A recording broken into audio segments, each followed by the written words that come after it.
Olá, tudo bem? Continuo aqui a mensagem A Maravilhosa Graça de Deus, parte 2. Vamos recordar a passagem que estamos estudando. Acompanhe. Bendito o Deus e Pai de nosso Senhor Jesus Cristo, que nos tem abençoado com toda sorte de bênçãos espirituais nas regiões celestiais em Cristo. Assim como nos escolheu nele antes da fundação do mundo, para sermos santos e irrepreensíveis perante ele, e em amor nos predestinou para ele, para a adoção de filhos, por meio de Jesus Cristo, segundo o beneplácito de sua vontade, para louvor da glória de sua graça, que ele nos concedeu gratuitamente no amado, no qual temos a redenção pelo seu sangue, a remissão dos pecados, segundo a riqueza da sua graça, que Deus derramou abundantemente sobre nós em toda a sabedoria e prudência, desvendando-nos o mistério da sua vontade.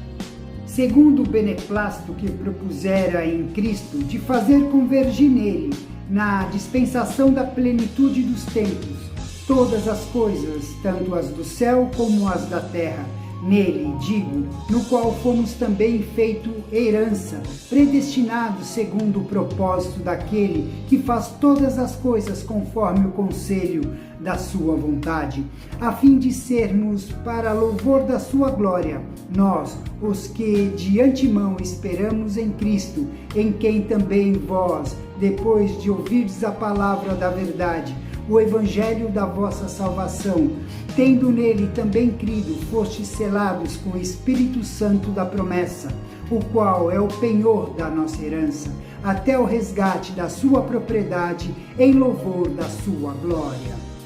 É na expressão em toda sabedoria e prudência que encontramos a quarta das grandes bênçãos que o apóstolo enumera. Deus não apenas recebe e perdoa aqueles que ele reconciliou consigo mesmo, ele também ilumina com a compreensão do seu propósito. Veremos agora a distinção entre sabedoria e prudência. Embora nem sempre ocorra essa distinção, talvez seja correto distinguir nesta passagem. Sabedoria, que podemos definir como o conhecimento que olha para o coração das coisas e as conhece tal como realmente são. E prudência, que podemos dizer compreensão que leva a agir corretamente. Pois para Paulo o ministério essencial era a maneira pela qual Deus, por meio de Cristo, traz os homens de volta à comunhão consigo mesmo. E mais do que isso, é a maneira pela qual ele traz a uma unidade restaurada, o universo inteiro, que se tornará desordenado devido à rebelião e o pecado do homem.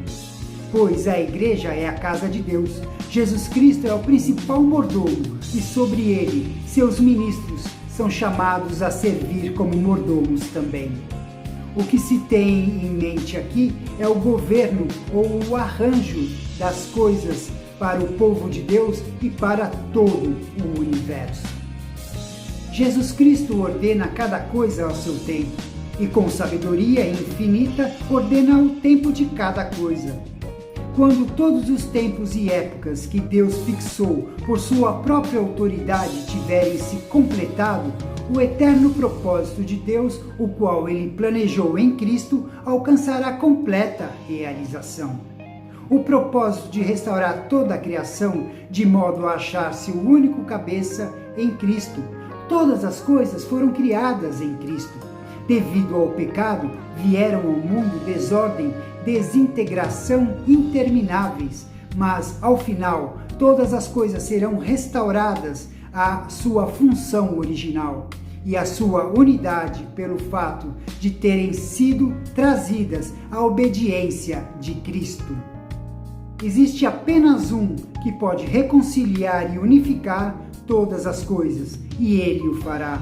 Agora, no mundo dividido por barreiras de raça, cor, cultura, sistema político, a tarefa da igreja, qual seja, de trazer todas as coisas e todos os homens ao cativeiro de obediência a Cristo e a sua descoberta de suas verdadeiras funções e unidade nele.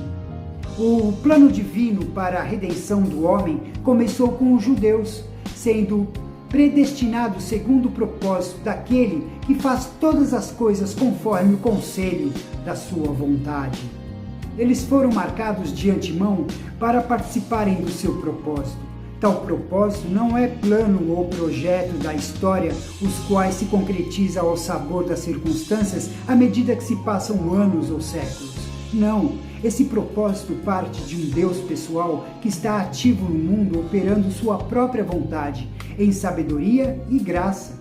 O apóstolo diz que o objetivo desse plano para os judeus era que eles deveriam servir para louvor da sua glória. Os gentios passaram a participar do propósito de Deus porque vieram a conhecer Jesus como Cristo. E esse conhecimento transformador é descrito de duas formas.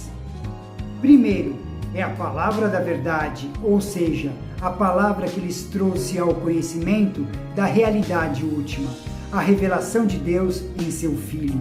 Segundo lugar, aquela verdade é o Evangelho ou as Boas Novas, não apenas por ser revelação, mas também por ser mensagem de amor, misericórdia e salvação de Deus para homens pecadores.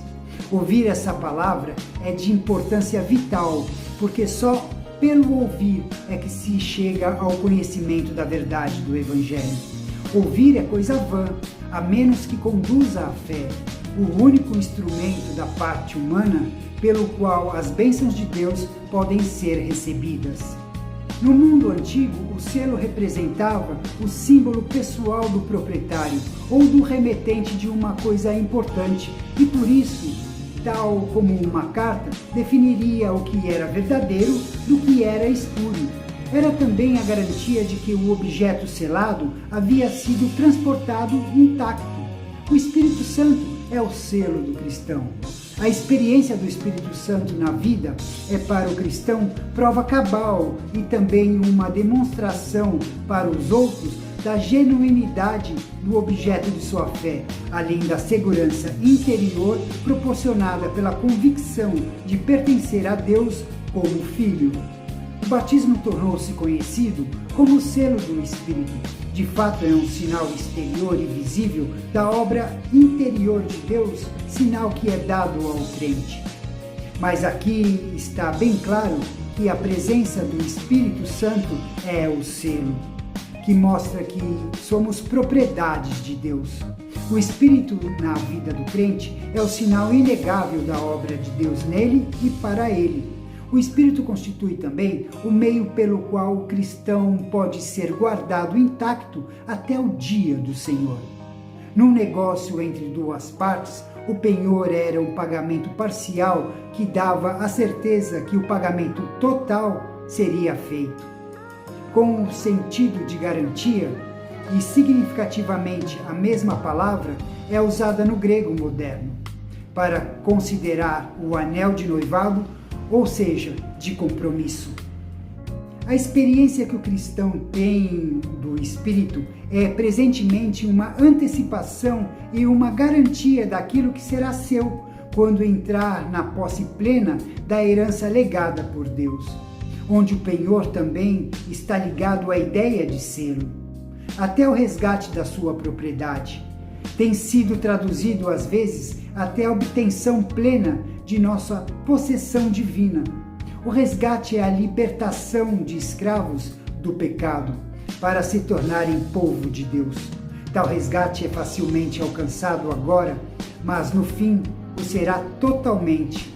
Nesta ocasião, Deus tirará das mãos estranhas aquilo que é seu, e o que quer resgatar é o seu povo exclusivo.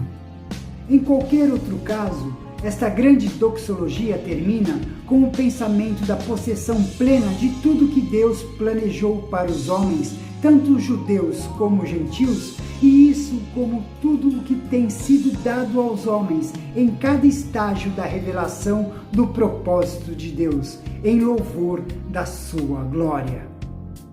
A maior bênção espiritual que um crente pode receber da parte de Deus é ser predestinado para Ele e receber a adoção de filhos, onde fomos comprados por preço de sangue e passamos a ser herdeiros da vida eterna, conforme os seus propósitos. E a garantia de tudo isso é o Espírito Santo que habita em nosso interior. Louvado seja Deus por tão grande benefício, o qual nos agraciou. Bem, vou ficando por aqui. Encontro você no nosso próximo vídeo. Até lá!